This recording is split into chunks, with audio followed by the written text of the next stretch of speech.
안녕하세요. 네, 윌리엄 TV의 윌리엄 홍입니다. 예, 오늘은 조금 어떻게 보면 생뚱맞을 수 있는 주제인데요. 일단 마케팅에 대한 이야기를 조금 해보려고 합니다. 그래서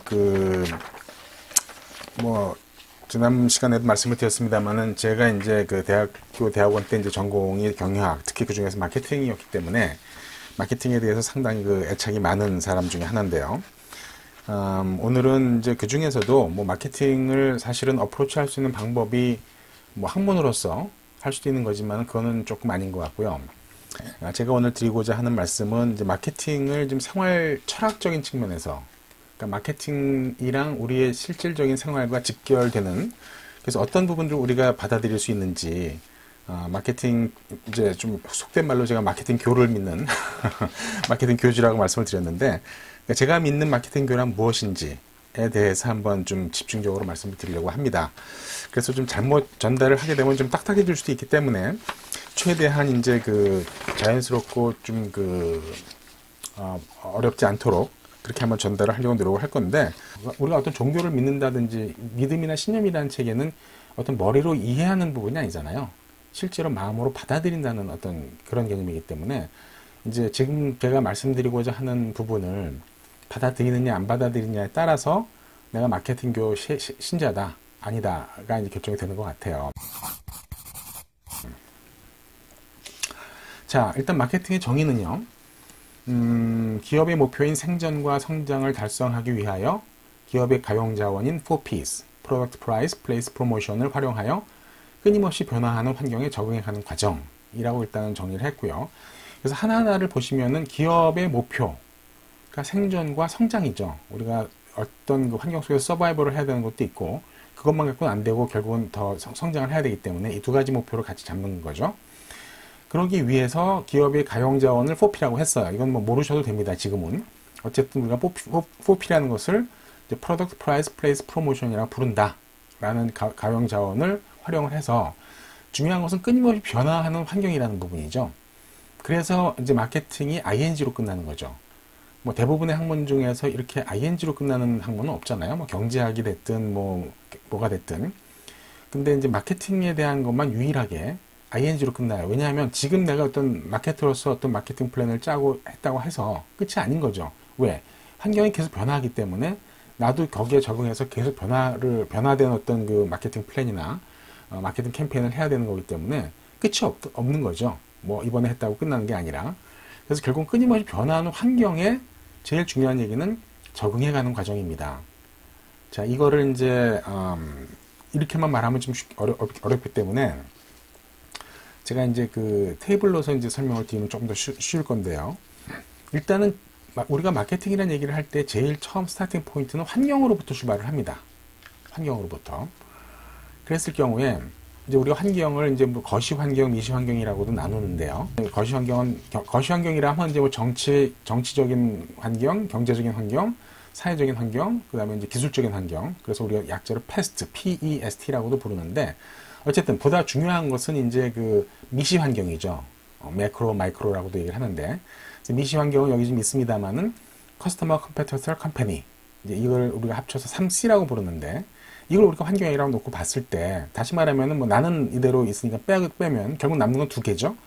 고객과 경쟁자죠. 나와의 삼각의 어떤 역학구도 속에서 끊임없이 환경이 바뀐다.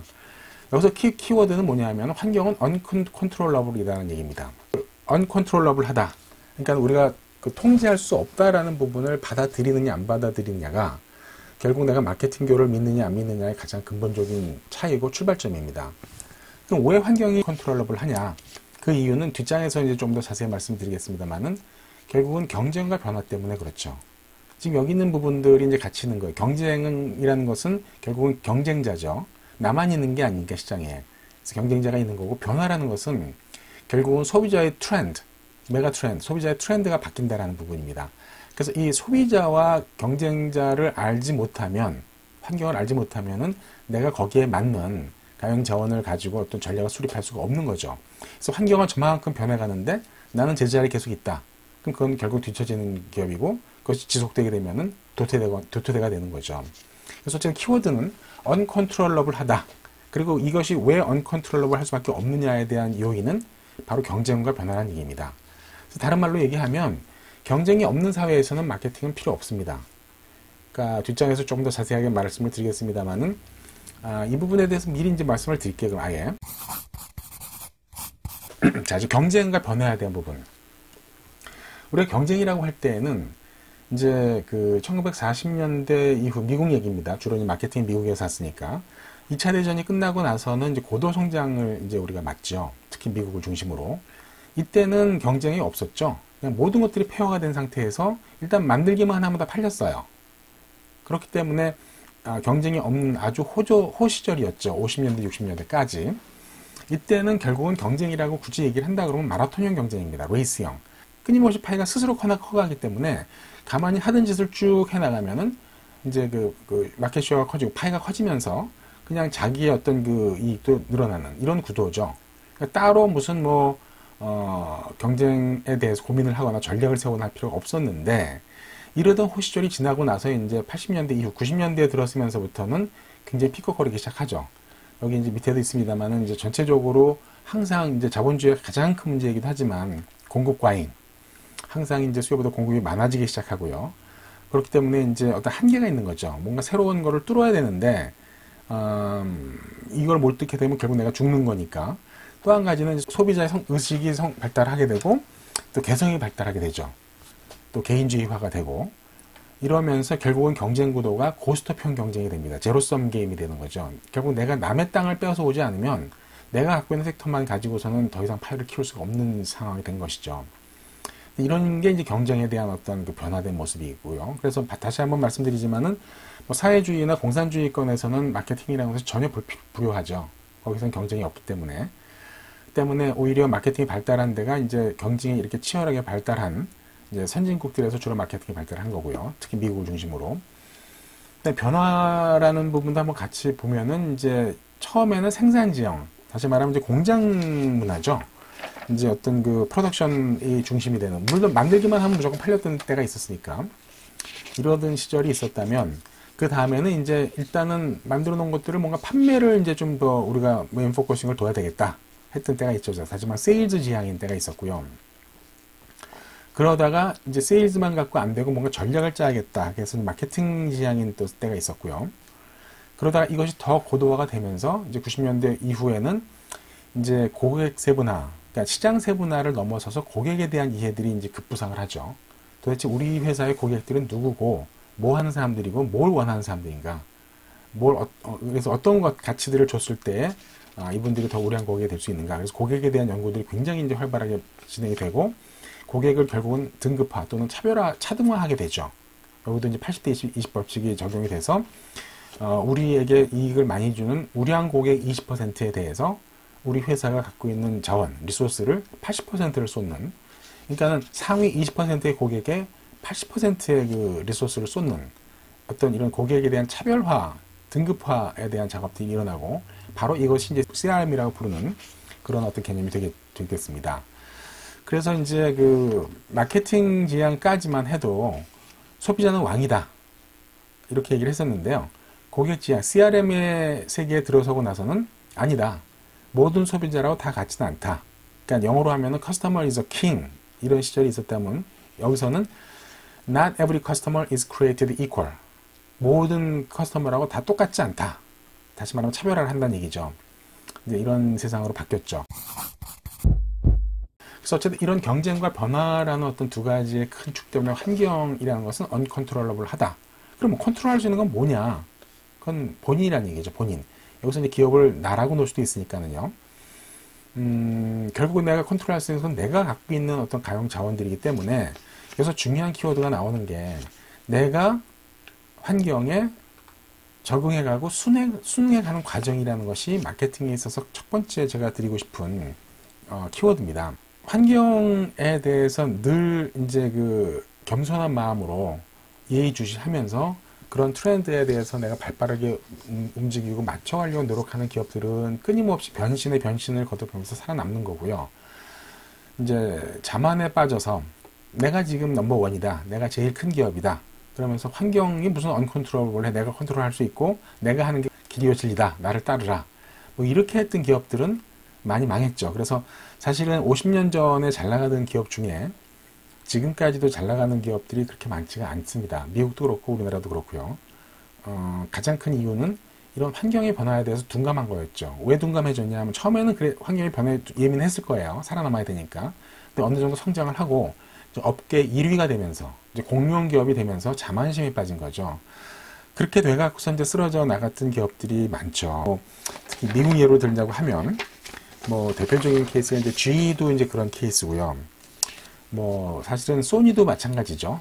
뭐 IBM, 뭐 굉장히 우리가 셀 수 없을 정도의 많은 그 유수한 기업들이 결국은 이런 환경 변화를 잘 못 읽고 밀접하게 대응하지 못하고 이제 2류, 3류로 전락했다. 물론 거기서 다시 또 올라와서 다시 또 그 회복한 기업들도 있지만 영원히 회복하지 못하고 결국은 이제 사라진 그런 기업들도 많죠. 지금의 뭐 구글이라든지 애플 같은 회사들은 50년 전에는 뭐 별로 없거나 있었다 하더라도 미미했잖아요. 그런 부분에서 알 수 있는 거죠. 그래서 결국은 늘 새로운 변화를 받아들이려는 열린 마음, 자세라는 것이 일단은 이 마케팅교를 믿는 하나의 가장 큰 특징입니다. 여기서 이제 가장 대표적인 말하자면 경전이 마케팅교라고 말씀을 드렸으니까 경전이 이제 제가 늘 그 말씀을 드렸고 좋아했던 누가 내 치즈를 옮겼는가 라는 책이죠. 그 스펜서 존슨이라는 저자가 꽤 오래됐죠. 벌써 2000년대 초반인가 뭐 이때 이제 나와서 대대적인 그 센세이션을 일으켰던 책 누가 내 치즈를 옮겼을까. 여기에 보면은 변화에 이제 그 둔감해서 자기 기득권에 만족한 나머지 이제 그 도태되는 그 인간 향도 나오고 또 발빠르게 이제 변화에 이제 맞춰서 또 새로운 어떤 취지를 찾아서 먼 그 미로 여행을 떠나는 그러한 인간향도 나오죠. 자, 어쨌든 지금 얘기가 좀 길어졌는데요. 다른 마케팅에서 한 축이 이제 소비자 행동이죠. 근데 오늘은 뭐 이 부분에 대해서는 굳이 말씀드릴 내용들은 없고요. 이제 영어로 이제 AIDMA라 그래서 Attention, Interest, Desire, Memory, Action의 약자죠. 그래서 결국은 이런 모든 것들을 거쳐서 최종적으로는 이제 성과가 나오는 거죠. 결국 여기서 말하는 성과라는 것은 프로핏과 마켓 쉐어 뭐 이런 부분들로 이제 그 이야기가 되겠죠. 그 다음에 이제 그 미시 환경에 대한 말씀을 잠깐만 더 드리면, 미시 환경은 보통 우리가 이제 뭐 4C, 4C라고도 하고 3C라고도 주로 하는데, 4C는 여기에 이제 채널이라는 게 하나 더 들어갑니다. 근데 채널은 이제 보통 우리나라 말로 유통 또는 이제 시장 뭐 이런 쪽으로 해석이 되는데요. 보통 이제 그 부분은 좀 그 비중이 미약하기 때문에 그걸 빼고 그냥 3C로 보는 경우가 대부분이죠. 그래서 이제 3C라 하면 일단은 자기가 있고요. 컴퍼니. 그 다음에 고객이 있고 커스터머, 경쟁자, 컴페티터가 있죠. 일단 커스터머를 제일 위에 놓은 이유는요.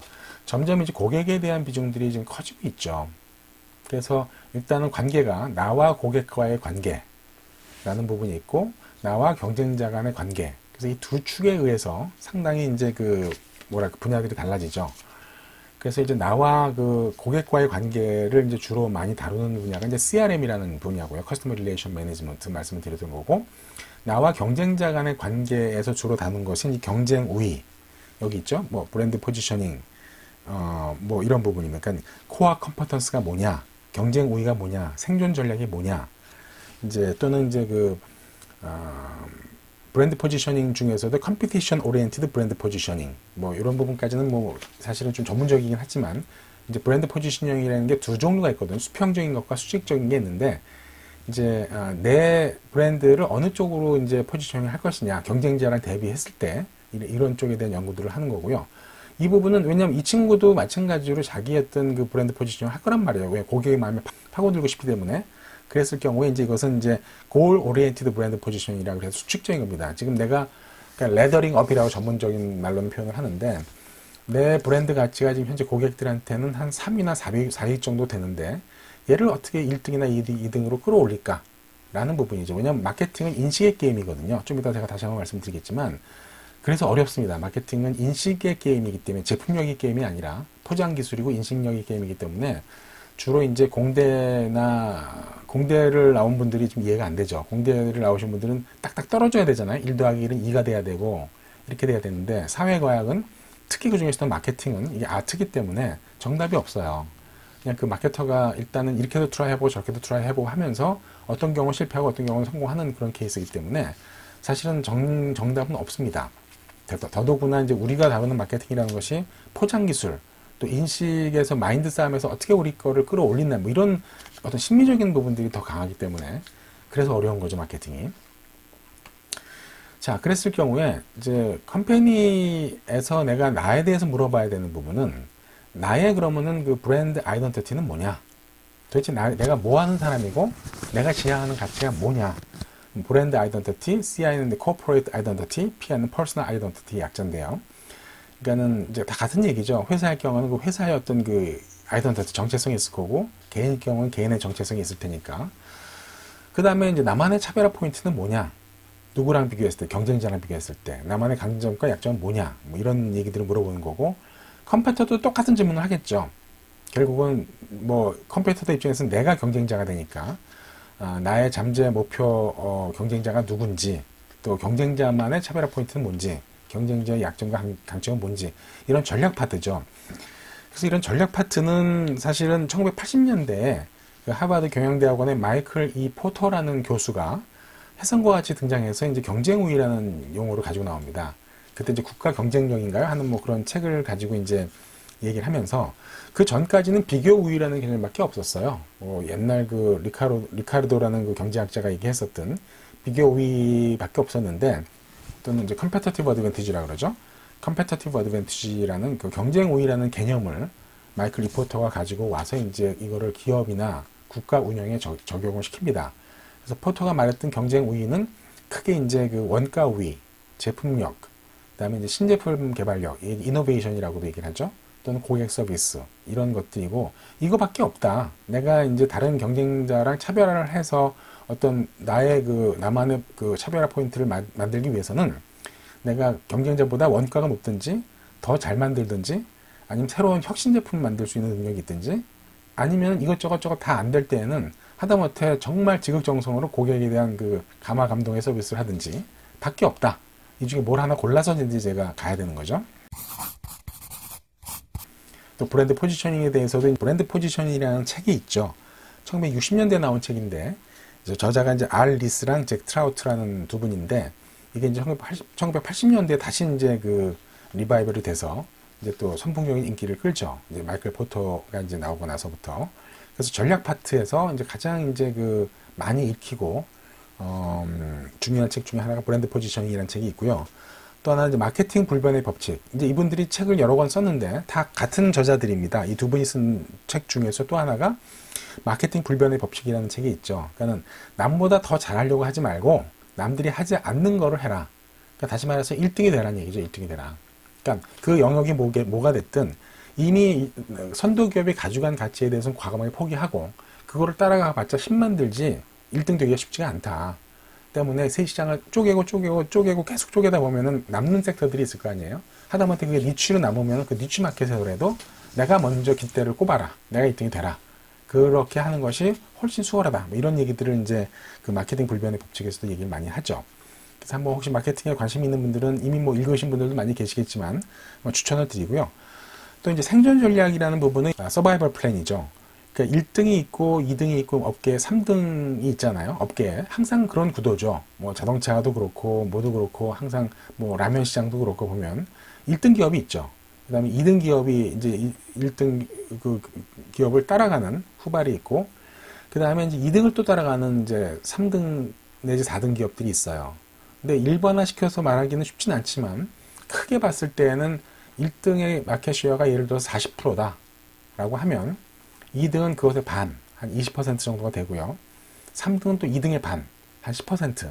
이런 어떤 그 구도로 크게 봤을 때는 이제 그 구성이 되어 있다라는 통계를 한번 제가 봤었는데, 물론 뭐 다 정확하진 않고 인더스트리마다 틀리겠지만, 그랬을 때 일단 1등이 할 수 있는 전략과 2등이 할 수 있는 전략, 또 3등 기업이 할 수 있는 전략은 다 다르다는 얘기예요. 1등이 하고 있는 전략을 2등이 그대로 따라가는 것은 망하는 지름길이다. 이제 그렇게 가르치죠.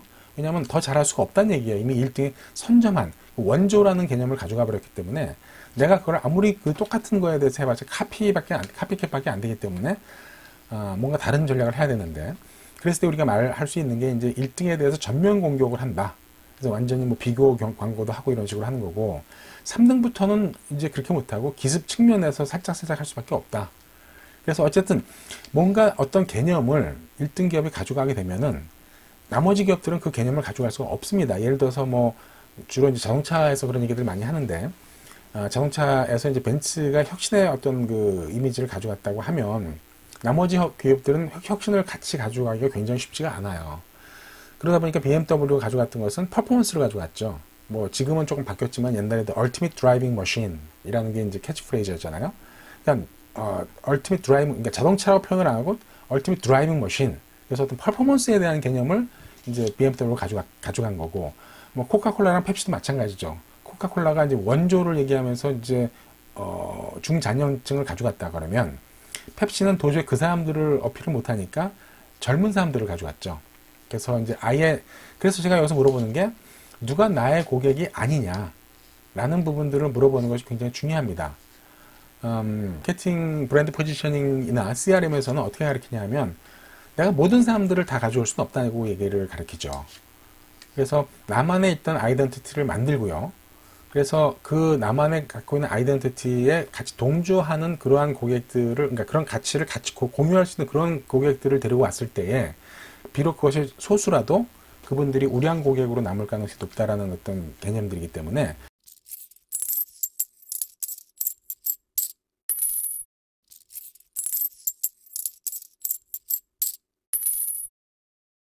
사실은 이제 마켓쉐어라는 것은 더 이상 중요하지가 않습니다. 이건 숫자 노름에 불과하고 더 중요한 것은 사실은 커스터머 쉐어라는 부분이 더 중요하죠.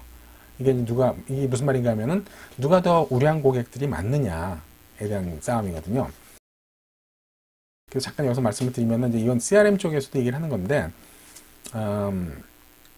만족한 고객의 수가 훨씬 중요하다는 얘기죠. CRM 관점에서 봤을 때에는 과거에 이제 세일즈 관점이나 공장 그 프로덕션 관점에서 볼 때는 마켓쉐어가 더 중요했다 그러면 이제는 그 커스터머 쉐어 또는 마인드 쉐어. 마인드 쉐어는 뭐냐 하면은 사람들한테 이제 연상을 시키는 거예요. 내가 이걸 취약했을 때 가장 먼저 떠오르는 브랜드가 뭐냐? 뭐 이런 식으로 물었을 때 1등, 2등, 3등이 나올 거 아니에요? 제일 먼저 떠오르는 그 어떤 기업. 이게 이제 마인드 쉐어죠. 내가 지금 쓰진 않는다 하더라도 또 쓸 수도 있지만 제일 먼저 떠오르는 기업이 뭐다? 뭐 통신회사 같은 경우는 예를 들어서 LG텔레콤이 제일 먼저 떠오른다든지 이런 게 마인드 쉐어가 되겠죠. 누가 나의 누가 나의 목표 고객인가라는 질문은요. 다시 말해서 누가 나의 목표 고객, 잠재 고객이 아닌가라고 물어봤을 때 더 클리어해진다는 얘기죠. 그래서 다 모든 고객을 잡으려고 들지 말고 나만의 어떤 브랜드 포지션을 정하고 가치를 공유하는 그런 고객들을 잡아라. 그리고 그분들을 잘 케어해라. 배신하지 말고 라는 것이 굉장히 중요하다는 얘기를 드립니다. 여기서 이제 한 가지만 더 말씀을 드리면은요. 세일즈랑 마케팅에 대한 얘기를 좀 드리고 싶은데요. 세일즈랑 마케팅의 가장 큰 차이는 이제 세일즈는 이제 플랜 두 C 관점으로 볼 때 이제 두에가 해당이 되는 거고 마케팅은 플랜 앤 C잖아요. 때문에 세일즈는 일단은 the show must go on 이라고 저는 생각을 해요. 그러니까는 세일즈라는 개념은 일단 한번 이만큼 영업 목표가 결정이 됐다고 하면 무슨 수단과 방법을 다 가리지 말고 그 목표를 달성해내는 일. 이게 세일즈만의 자세입니다. 그래서 저도 옛날에 회사 다닐 때는 참 그런 부분들이 이해가 안 됐고 너무 단순 무식하다, 무대뽀다 뭐 이렇게 불평불만을 많이 했었지만 지금 돌이켜 생각해보면은 결국 세일즈맨은 그렇게 해야 돼요. 그러니까 우리가 산에 왜 올라갔냐고 했을 때 거기에 산이 있기 때문에 올라간다. 그거랑 똑같은 대답이죠. 그 산이 뭐 5,000m짜리든 8,000m짜리든 10,000m짜리든 일단 있기 때문에 가는 거예요. 또 전쟁을 할 때 군인이 별로 이길 승산이 없다 하더라도 끝까지 싸우고 뭐 그렇게 전장터에서 목숨을 잃는 이유도 그게 내 미션이고 명령이기 때문에 복종하고 가는 거거든요. 그래서 어떤 군인 정신 이런 것들이 사실은 세일즈에 대한 부분이죠.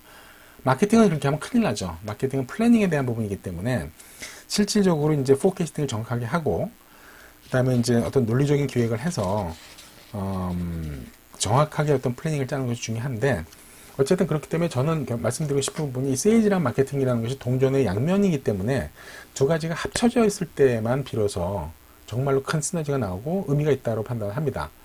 세일즈에 대해서 전혀 모르고 그냥 마케팅만 하면 뜬구름 잡는 소리만 하는 거고 별로 이제 신빙성이 없는 거고요. 또 마케팅의 뒷받침되지 않는 세일즈는 너무 무식한 거죠. 특히 이제 우리나라 대기업들이 과거에 특히 제조업들이 이런 일을 했던 게 많지만 그냥 까라면 까 무식하게 하면 된다. 안 되면 되게 하라. 뭐 단순히 이 두 가지만 가지고선 열심히 한다는 것이 별 의미가 없죠. 그래서 일단은 세일즈를 열심히 하고 일단 주어진 목표에 대해서 정말 목숨을 걸고 최선을 다하려고 하는 것은 좋지만 그 목표 자체가 너무 터무니없거나 비논리적이고 비상식적으로 되어 있다고 할 때는 일단 스탑하고 목표를 다시 재점검하고 그 다음에는 일단 목표가 결정이 되면 다시 또 뛰어가는 것들이 굉장히 중요하다고 생각이 들고요. 그 다음에 이제 세일즈는 이제 여기 표에 있듯이 이미 만들어진 제품을 파는 게 세일즈라고 한다면 마케팅은 팔릴 수 있는 제품을 파는 거죠. 가격도요. 세일즈 쪽에서는 이제 코스트부터 출발을 합니다. 이거를 만들기 위해서는 원가가 얼마큼 들어가고 플러스 마진을 몇 프로를 붙이게 되면 가격이 나오는 거죠. 마케팅적인 사고에서는 그게 아니고요. 고객이 주고 싶은 가격, 이거 설문조사 했을 때 이런 정도의 제품이라고 하면 나는 한 100불이면 사겠다. 그럼 그게 가격이 돼버리는 거예요. 그리고 오히려 엔지니어를 불러가지고 이 가격을 맞춰라. 맞추기 위해서 원가를 최대한 쥐어짜고 절감하고 일들을 올리고 이런 식으로 이제 거꾸로 엔지니어를 쪼는 거죠. 그 가격을 맞추기 위해서. 그 다음에 이제 플레이스 부분은 이제 뭐 세일즈 쪽에서는 팔기 쉬운 경로, 본인이 팔기 쉬운 경로라고 한다면 마케팅에서는 고객이 사기 쉬운 경로, 뭐 홈쇼핑이 됐든 뭐 이런 거고 제일 중요한 게 이제 프로모션이 극명한데 세일즈에서의 프로모션은 사장이 하고 싶은 말, 우리 회사가 이렇게 좋은 회사고 우리 제품이 이렇게 좋고 이런 얘기들이죠. 마케팅 오리엔티드 회사에서는 고객이 듣고 싶은 얘기를 하죠. 고객이 오케이 할 때까지 사랑해요 뭐 LG 뭐 이런 여러 가지 이제 고객이 입장에서 귀를 기울이고 고객이 가려운 점이 뭡니까? 이제 이렇게 어프로치하는 거죠. 두 번째 또 중요한 그 마케팅 교 측면에서에 대한 말씀은요. 이제 고객 만족 경영 부분을 일단 말씀을 드리고 싶은 게 일단 원래 이 고객 만족 경영이라는 것은 오래된 개념이에요. 제가 알기로는 경영학에서 1930년대부터 일단 시작이 됩니다. 그래서 이제 고객은 왕이다 뭐 이런 개념들이 다 이쪽에서 나온 것들이긴 한데 그러다가 이제 90년대에 들면서 이제 새로운 어떤 심층적인 연구들을 통해서 이제 내부 고객을 통한 외부 고객 만족이라는 이런 개념들이 나오죠. 그러니까 옛날에는 이제 고전적으로는 이제 이런 개념이었죠. 탑 매니지먼트, 사장이 제일 위에 있고 중간 관리자, 그다음에 하부 관리자, 종업원, 고객 이런 순으로 이제 세팅을 했었다면 기업 이익이 우선인 시대에는 근데 90년대 이후에는 이제 고객 만족 우선 시대로 바뀌면서 고객이 제일 위고요. 그 다음에 이제 이 고객을 이제 탑 프론트 라인에서 접대하고 응대하는 내부 고객들 말하자면 이제 CS 부서에 있는 분들이라든지 뭐 비행기라고 했을 때는 이제 플라이트 어텐던트라든지 이런 분들이 이제 종업원이 되는 거죠. 그래서 이 외부 고객과 내부 고객 간에 어떤 접점이 있는데 이걸 이제 우리가 소위 모멘트 오브 트루스라고 이제 얘기를 하잖아요. 이 말도 이제 굉장히 유명한 얘기죠. 옛날 1980년대 오래된 얘기긴 하지만 그때 얀 칼슨이라는 스칸디나비안 에어라인 사장이 이제 모멘트 오브 트루스라는 개념을 얘기를 하면서 이제 내부 고객들에게 엄청난 재량권을 줍니다. 과거에는 이제 어떤 고객과의 어떤 컴플레인이 있거나 문제가 생겼을 경우에 그 안에 있는 플라이트 어텐던트가 할 수 있는 재량권이 아무것도 없었어요. 다 매니저한테 얘기해야 되고 본사한테 물어봐야 되고 했는데 이제는 그 상황에 따라서 판단을 해서 이 내부 고객에 즉각 이제 외부 고객에게 어떤 조치를 취할 수 있는 재량권을 줍니다. 그러면서 상당히 이제 스칸디나비안 에어라인이 이제 각광을 받기 시작했죠. 어쨌든 그래서 이렇게 해도 되는데 일단 이 프로세스에서 제가 말씀드리고 싶은 부분은요.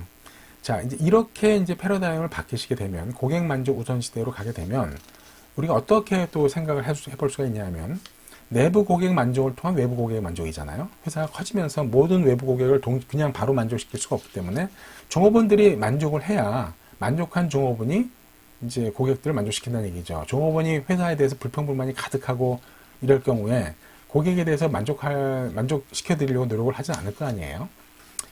나 자신이 불평불만이 가득하고 세상에 대해서 염세적인데 다른 사람들을 사랑하고 다른 사람들한테 도닥거리고 만족을 줄 수가 없는 거랑 마찬가지 이치죠. 그래서 이 프로세스를 받아들이게 되면 어떻게 되냐면 My next process is my customer라는 개념을 받아들이게 되는 거죠.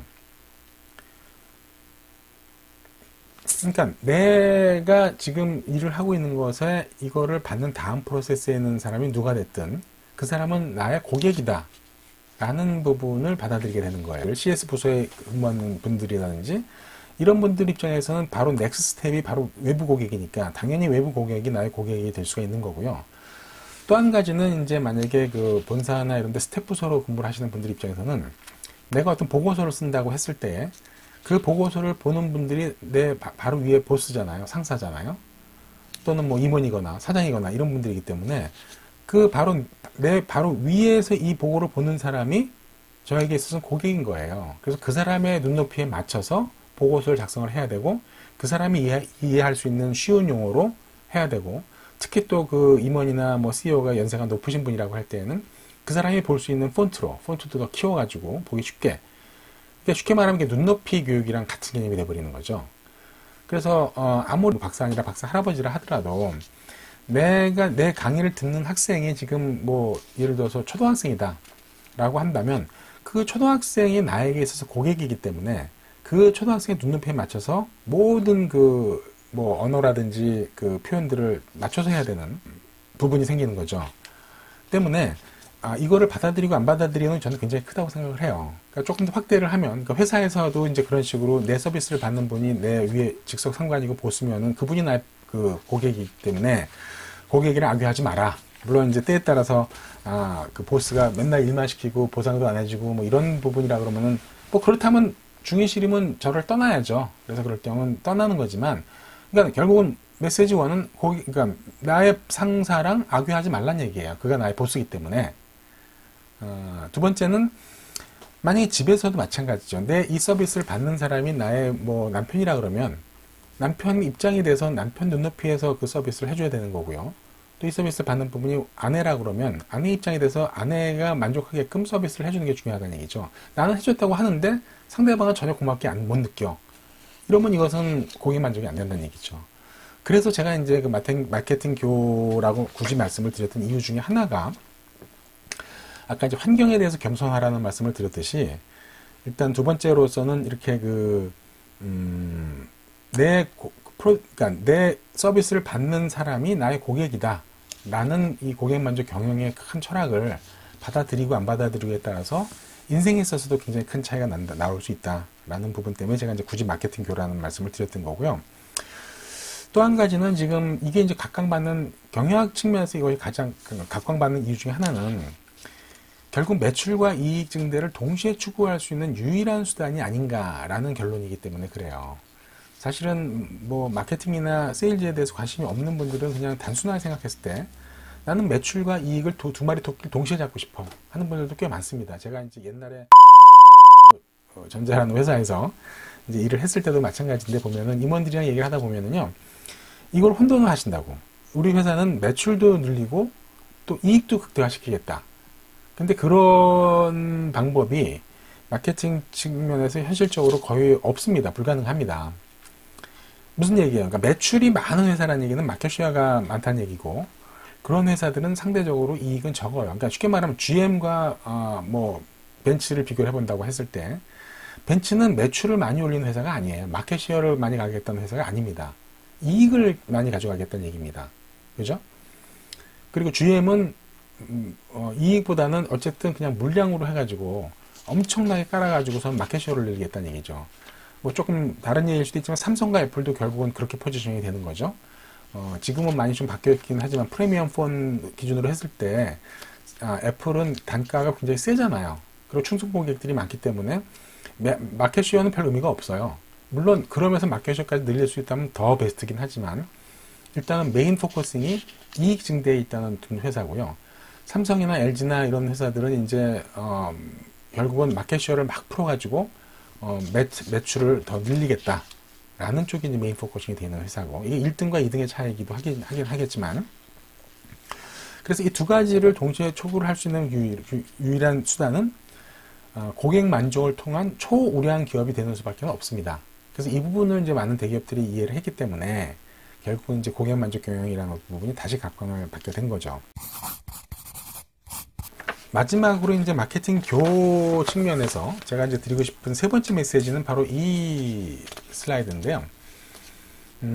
일단 이 제품 시장 믹스, 영어로 이제 프로덕트 마켓 믹스라는 부분은 이제 마케팅에서 유명한 어떤 그 기법이죠. 그래서 이제 어떤 우리가 그 신제품을 런칭을 하거나 할 경우에 또 시장 세분화를 한다고 했을 경우에 기존 시장의 기존 제품을 이제 런칭한 경우, 뭐 이건 일반적인 얘기인데 기존 시장에 신제품을 런칭할 수도 있고요. 또는 기존 제품을 이제 새로 시장을 뚫어서 그것이 뭐 해외 마켓이 될 수도 있는 거고 아니면 새로운 어떤 그 수요층이 될 수도 있고 해서 국내에서도 이런 그 신시장에다 기존 제품을 런칭할 수도 있는 거고 마지막으로는 이제 신제품을 신시장에 런칭할 수가 있습니다. 그래서 이 신제품을 신시장에 런칭을 한다는 것이 어떻게 보면 일견 좀 혁신이나 어떤 그 새로운 어떤 개념으로 볼 수도 있지만 지금 이 그 슬라이드에서 보여드리는 부분은 뭐냐면 지금 여기 써놨지만 결국 패러다임 시프트가 되느냐 안 되느냐의 기준점인 거예요. 그러니까 기존의 패러다임은 바꾸지 않은 상태에서 좀 더 개선된 제품을 뭐 기존 시장이나 좀 새로운 시장에 런칭한다든지 이런 경우에 있을 때에는 이제 신제품을 신시장, 그러니까 뭔가 이제 기존에 있는 제품들을 약간 개량을 하는 제품들을 새로운 시장에 선보인다는 정도가 이 프레임이라고 한다면 완전히 새로운 패러다임을 적용을 해서 혁신된 제품을 출시하라는 것이 소위 말하는 경영 다각화다는 얘기죠. 이제 영어로는 다이버시피케이션이 되겠습니다만은. 그래서 이 프로덕트 마켓 믹스만 이건 굉장히 근시안적인 개념이고 이것만 갖고선 해결이 안 되고요. 혹시 내가 지금 잘못 생각하고 있는 게 아닐까? 뭔가 내가 놓치고 있는 게 아닐까? 라는 부분에 대해서 끊임없이 생각을 해서 과감하게 이것이 아니다 싶을 때에는 말을 갈아타야 되는 부분. 이게 이제 말을 갈아탄다는 표현을 하는데 옛날에 이제 제가 이제 다니던 회사가 그 반도체 그 소재를 만드는 회사였습니다. 그쪽에서 제가 이제 영업을 했던 경험이 있었는데요. 그러니까 이제 소위 그 리드 프레임이라고 해서 그 왜 다리같이 뾰족뾰족 나온 거 있지 않습니까? 그 반도체 칩 보면 그 리드 프레임을 만드는 회사였는데 그 당시에도 이제 새로운 어떤 그 트렌드로 BGA 볼 그리드 어세인가? 그래서 이제 그 리드가 이제 다리가 이렇게 나온 게 아니라 볼을 붙이는 그럼 면적이 좁아드니까 BGA 공법이 새롭게 떴어요. 그래서 그때 이제 한 10년 정도 회사에서 근무를 했던 그 엔지니어가 저한테 와서 야 이게 지금 내가 지금 회사를 계속 다녀야 되는 거냐 말아야 되는 거냐 응? 어떻게 생각하냐 뭐 이런 주제에 대해서 한번 얘기했던 기회가 있는데 저는 그때 조언하기를 그 친구가 10년 정도 있었고 10년 정도 이제 그 공장에서 엔지니어로 있었기 때문에 뭐 눈 감고도 뭐 다 뻔히 잘 하죠. 그러니까 뭔가 바꾸고 싶진 않은 거예요. 근데 이게 리드 프레임이라는 것이 물론 완전히 다 아예 없어지는 건 아니겠지만 점점 사양화되고 있으니까 많은 부분들이 BGA로 가기 때문에 본인도 지금 빨리 갈아타지 않으면 안 된다. 그래서 만약에 회사에서 비전을 보여줘서 BGA라는 새로운 디비전을 만든다고 하면은 그쪽으로 네가 빨리 난 가겠다라고 해서 그쪽에서 새로운 기술을 배워서 가는 거고 만약에 회사가 그런 비전을 제시하지 못한다면 우리 회사는 리드 프레임만 하고 다른 BGA는 못한다 또는 안 한다고 하면은 과감하게 BGA를 할 수 있는 회사로 갈아타라 라는 게 이제 제가 말씀드렸던 조언이었거든요. 그래서 이제 결국 지금 제가 말씀드리는 것이 이제 프로덕트 라이프 사이클과 연계가 되는 건데 또 한 가지 예를 들 수 있는 게 이제 이런 경우도 있죠. 워드 프로세서라는 게 있습니다. 뭐 제 나이 정도 되는 분들은 아시는 분들도 많으시겠지만은 뭐 좀 젊은 분들은 뭐 들어보지 못한 분들도 계시겠지만 옛날에 수동 타자기가 있었잖아요. 그게 이제 전동 타자기로 이제 그 변환을 하죠. 소위 말하는 신제품이 나왔어요. 그러고 나서 또 한 번 갈아타서 나온 것이 워드 프로세서라는 기능입니다. 이게 컴퓨터도 아니고 타자도 아니고 중간 정도 돼서 근데 전기를 꼽아서 쓰게 되면은 이제 전자적으로 이제 출력이 되고 전자적으로 이제 타이핑이 되는 거죠. 그래서 굉장히 혁신이었습니다. 그 당시에는. 그래서 이제 그러니까 이제 일본말로 워프로라고 그러죠. 워프로. 이제 뭐 들어보신 분도 있을지 모르겠지만. 그래서 굉장히 나름대로는 혁신이었는데 그것이 다음번에 뭐가 나왔냐면 PC가 나와버린 거예요. 그러니까 PC에 이제 완전히 진 거죠. 그래서 이제 뭐 아레아 한글이라든지 MS 워드라든지 이쪽으로 넘어가 버린 겁니다. 그 트렌드의 그 바뀌는 그 선상에서 만약에 우리 회사가 워드 프로세서를 지금 만들고 있는 회사예요. 그래서 고민을 해야 되는 거예요. 이 워드 프로세서가 나왔는데 보니까 PC라는 게 지금 나왔네. 얘가 아직은 좀 미약하지만은 얘가 뭐냐? 얘가 새로운 신제품 개념으로 경쟁을 하는 거냐? 아니면 뉴 패러다임이냐를 잘 읽어서 만약에 얘가 완전 패러다임 체인지다, 게임 체인저다라고 생각이 들 때에는 더 이상 워프로를 접고 나도 PC를 하든지 아니면은 아주 더 그 백을 해서 그럼 나는 그냥 수동 타자기나 전동 타자기를 하겠다. 그래서 아주 작은 니치에서 그 부분에 대해서 특화시켜서 나는 가겠다. 이렇게 이제 결정을 하지 않으면 죽는다는 얘기죠. 근데 현실은 결국은 PC가 나오면서 그 워프로 회사들은 파장이 됐고 지금 워프로 쓰는 사람은 아무도 없죠. 왜? PC는 이런 기존 패러다임 속에서 나오는 개념이 아니죠. 왜냐하면 PC를 갖고 할 수 있는 게 글만 쓰는 게 아니잖아요. PC를 갖고 모든 것들을 할 수 있고 멀티미디어 기능까지 붙어 있잖아요. 글을 쓰는 건 오히려 부수 기능이죠. 원 오브 댐이니까. 때문에 PC랑은 게임이 안 되는 거죠. 사람들이 PC도 쓰고 워드 프로세서도 쓰고 이렇게는 안 한다는 얘기죠. 이게 대체제가 아니라 보완제가 아니라 대체제 개념이었기 때문에 이런 엄청난 혁신 제품이 나왔다고 했을 때는 빨리 갈아타서 이제 본인이 말을 바꾸지 않으면 죽는다. 라는 부분들을 이제 말씀을 드려서 제가 이제 이렇게 말씀을 장황하게 드리는 이유는 결국은 우리가 그게 뭐가 됐든 인생을 살면서 늘 깨어있기, 늘 새로운 변화를 받아들이고 이 부분에 대해서 정말 내가 잘하고 있는 건지 지금 내가 트렌드에 따라서 잘 가고 있는 건지 아니면 뭔가 놓치고 있는 건지에 대해서 받아들이려고 하는 열린 마음을 갖는다는 것, 이게 결국은 이제 이런 어떤 그 마케팅에서 주는 메시지들이거든요. 그래서 이걸 받아들이냐 안 받아들이냐가 머리가 아니라 마음으로 이제 그런 부분들을 받아들였을 때 나는 마케팅교를 믿는다 안 믿는다 라고 이제 말씀을 드릴 수가 있겠죠.